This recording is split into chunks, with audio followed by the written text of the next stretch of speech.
La pregunta, te la repito, ¿por qué hubo cadena nacional? Hubo cadena nacional porque estaba en riesgo la vida de un ser humano, independientemente de que fuera presidente de la República. Yo, como periodista que he tenido que callarme muchas veces cuando obviamente se han producido secuestros con el peligro de que la víctima sea muerta, sea asesinada. Había obviamente una atmósfera de terror y desde luego que había que producir una suerte de mecanismo mediante el cual los medios de comunicación pudieran tener una versión de que el presidente de la República estaba siendo secuestrado y corría peligro de muerte. Carlos Vera, la interpretación de por qué hubo esa cadena nacional. Hubo cadena nacional porque hay dictadura. La orden de la cadena fue ilegal, se emitió a las 11:30, se reiteró a las 13 horas, cuando el estado de excepción recién regía, electrónicamente despachado por Correa a las 13:21, lo que prueba que no estuvo secuestrado. No se notificó 24 horas a los medios de comunicación como... Ahí acabamos de tener un problema grande con nuestras señales en vivo. Mientras recuperamos a Carlos Vera, tengo de vuelta a Paco.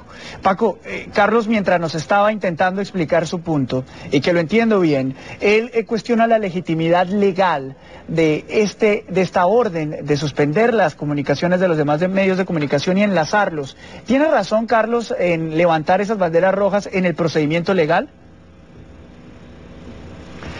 A ver, vamos a ver.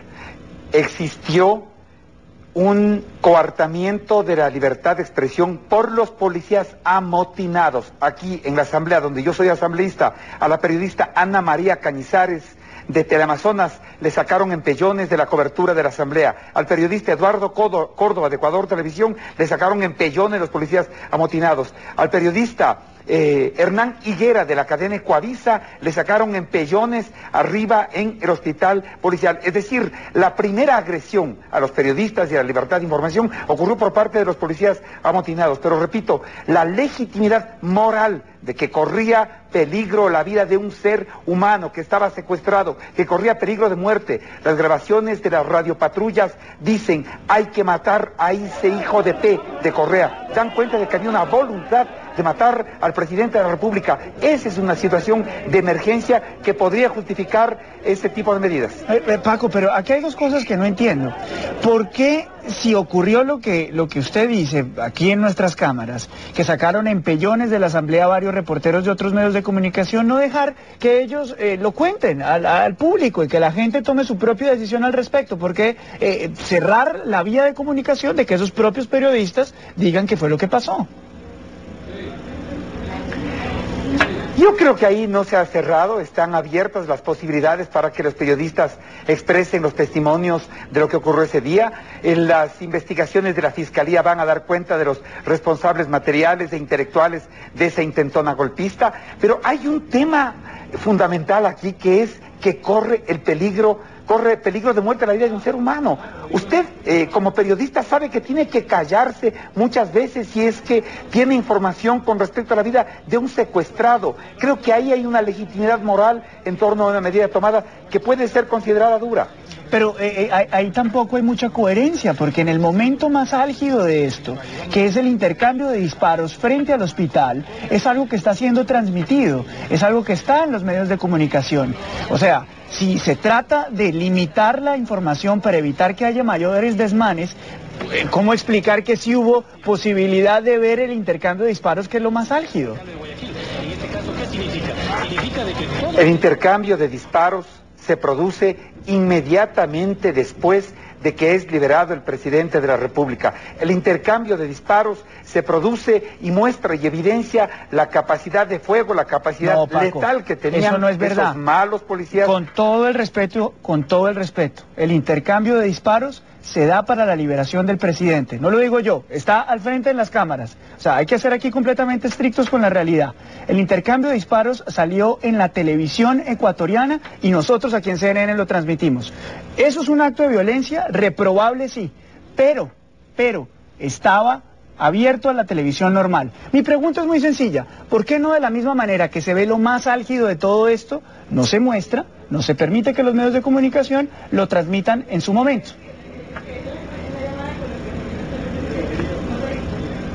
Los medios de comunicación tenían, y le repito por tercera vez el argumento, los medios de comunicación tenían la necesidad de reconocer que corría peligro la vida de un ser humano. Ese es un argumento moral.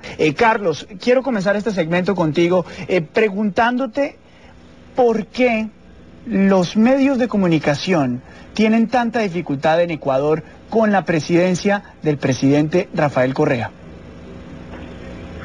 Luis Carlos, prosigo. Lo que pasó fue que el generador de corriente se apagó y por lo tanto el flyaway no puede funcionar en esta parte. Gracias por lo del audio. Aclarado el problema porque no fue interferencia del gobierno, que a veces hackea las comunicaciones.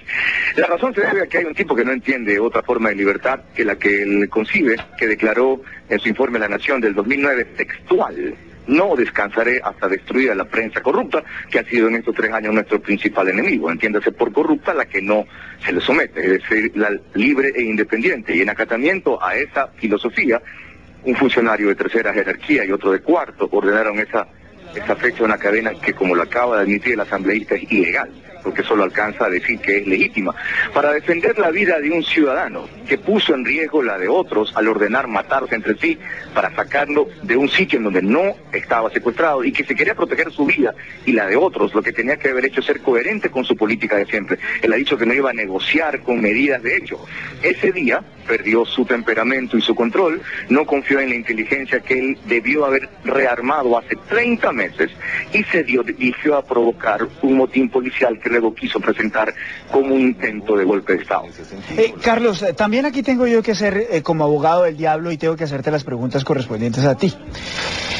Si hay saqueos, si hay violencia en las calles, si hay posibilidad de un golpe de Estado, si hay una situación que todavía no está clara, como la que se vivía en Ecuador, aunque no sea legal, no existe entonces darle por lo menos el beneficio de la duda a la presidencia de la República para que tome medidas y no cree que esto se vuelva incluso algo peor, un derramamiento de sangre. ¿No hay legitimidad, por lo menos aceptarle la legitimidad de eso al gobierno, Carlos? Cuando hubo saqueos, si eso le preocupaba, él debió haber dispuesto al ejército que se concentre en proteger a la población y no solo en proteger ahí. Pensó en él, no en la población, y puso un operativo de 800 miembros del ejército. ¿Y los otros 43.000? ¿En dónde están? Y para evitar el saqueo lo que había que hacer es no humillar a la policía desde que empezó su mandato, al punto que se abstuvo de patrullar en una acción censurable ese día. Empezó sacando a 10 generales, acusándolos de corrupción y no probó ninguna de ellas. Sacó a un oficial que probó vínculos de las FARC con miembros del gobierno. Luego destrozó la UIS de inteligencia y no la repuso por nada. La reacción de la policía siendo censurable era previsible si hubiese tenido un poquito de cerebro y no mucho hígado en acción. Paco, quiero trasladarte esa pregunta, ese punto que hace Carlos Vera, en otros términos. ¿Hay legitimidad? Supongamos que habiendo legitimidad en la medida del gobierno de suspender las transmisiones de los canales independientemente y obligarlos a que estén en cadena nacional, si hay legitimidad, digamos, ética, ¿es algo ilegal? Yo tengo ahí absolutamente claro que la vida de un hombre, en los términos de juzgar entre lo legal y lo legítimo, obviamente yo por lo menos siempre abonaré por lo legítimo.